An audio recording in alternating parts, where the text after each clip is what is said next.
चोर और ठग। राजस्थानी लोक कथा। एक बार एक चोर और एक ठग साथ साथ कमाने निकले। दोनों अपने अपने हुनर के धनी थे, लेकिन पूरा दिन घूमने के बाद भी कहीं से एक पैसा तक हाथ न लगा। शाम को घर की ओर लौटते वक्त अचानक उन्होंने देखा कि एक दुकानदार दिए की रोशनी में दिन भर की बिक्री के रुपए गिन रहा है। चोर ने मौका देखकर एक कंकड़ी उठाए और ताक कर दीपक में मारी। दीपक एक ओर को लुढ़क कर बुझ गया। दुकानदार रुपये वहीं छोड़कर दोबारा दिया जलाने के लिए जैसे ही माचिस लेने दुकान के भीतर गया, चोर ने रुपये उठाए और दोनों अंधेरे का लाभ उठाकर गली में भाग गए। दुकानदार ने लौटकर दिया जलाया तो देखा कि रुपये गायब हैं। उसने शोर मचाना शुरू कर दिया तो आसपास के कुछ लोग इकट्ठे हो गए और चोरी की घटना पर आश्चर्य व्यक्त करने लगे। उधर चोर और ठग अंधेरी गली में सुरक्षित स्थान पर पहुंचे तो चोर बोला कि भाई, ये रुपये तो मैंने अपने हुनर से कमाए हैं, इसमें तुम्हारा कोई हिस्सा नहीं है। ये सुनकर ठग बोला कि कोई बात नहीं, अब तुम मेरा हुनर देखो। ठग वापस उसी दुकान पर आया और पूछने लगा कि यहाँ क्या हुआ है। लोगों ने बताया कि कोई चोर रुपये लेकर भाग गया। बड़े आश्चर्य की बात है। ये सुनकर ठग बोला कि चोर किधर गया, किसी ने देखा क्या? सब ने इनकार में सर हिलाया। तब ठग बोला कि महत्वपूर्ण ये है कि अगर हमें ये पता चल जाए चोर इस तरफ को गया है तो उस दिशा में जाकर हम चोर को पकड़ सकते हैं।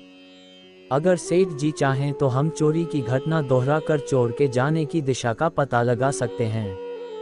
मैं खुद चोर बनकर ये जानने की कोशिश करूंगा कि असली चोर किस तरफ को भाग सकता है।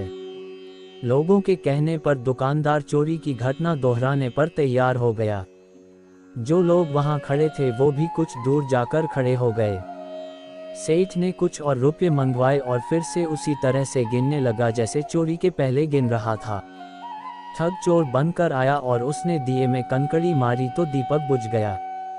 सेठ रुपये वहीं छोड़कर माचिस लेने भीतर चला गया। तब तक चोर बने ठग ने रुपये उठाए और उसी अंधेरी गली में भाग गया। दुकानदार और दूर खड़े लोग यही सोचते रहे कि वह अभी लौटकर आएगा, लेकिन वह अंधेरी गली में खड़े अपने दोस्त चोर के पास पहुंचा और बोला कि मैं भी अपने हुनर से रुपये कमा लाया हूं, अब फौरन यहां से 9-2-11 हो जाओ। और दोनों भाग गए। एक सेठ और सेठानी घर में सो रहे थे। रात में एक चोर घर में घुस आया। खटपट की आवाज़ सुनकर सेठ की आंख खुल गई, लेकिन उसने शोर नहीं मचाया क्योंकि उसे लगा कि शोर मचाने पर चोर हमला कर सकता है। उसने सोचा कि चोर को तरकीब से पकड़ना चाहिए और उसके दिमाग में एक युक्ति सूझ गई। अचानक सेठ अपने बगल में सो रही सेठानी से बोला कि मैं इसी वक्त हरिद्वार जाऊंगा।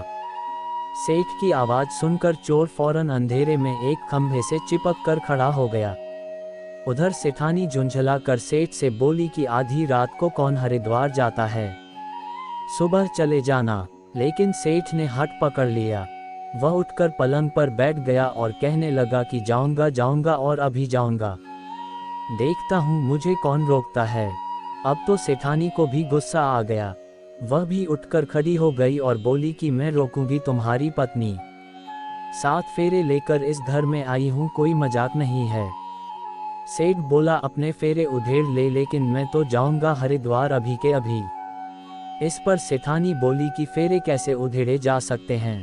तब सेठ बोला तू भीतर से एक मलमल का थान ला, मैं दिखाता हूँ कि फेरे कैसे उधेड़े जाते हैं।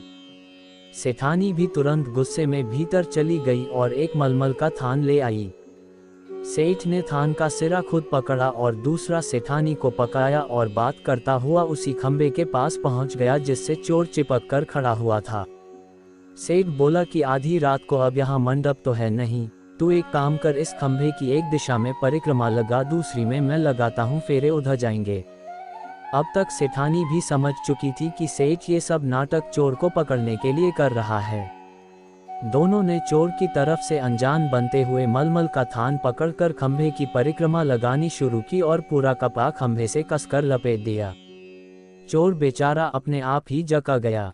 इसके बाद सेठ ने अच्छी तरह से गांठ लगाई और सेठानी से बोला, हमने शादी के समय फेरे पंचों के सामने लिए, इसलिए जा पंचों को बुला ला।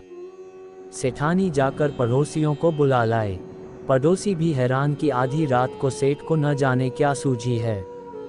तभी एक की नज़र खंभे से बंधे चोर पर पड़ी। उसने सेठ से पूछा, ये कौन है? तब सेठ बोला कि यही तो है जिसके कारण फेरे उधेड़ने पड़े हैं। अब जाकर चोर को समझ आया कि सेठ ने फेरे उधेड़ने का सारा नाटक उसे पकड़ने की खातिर किया था।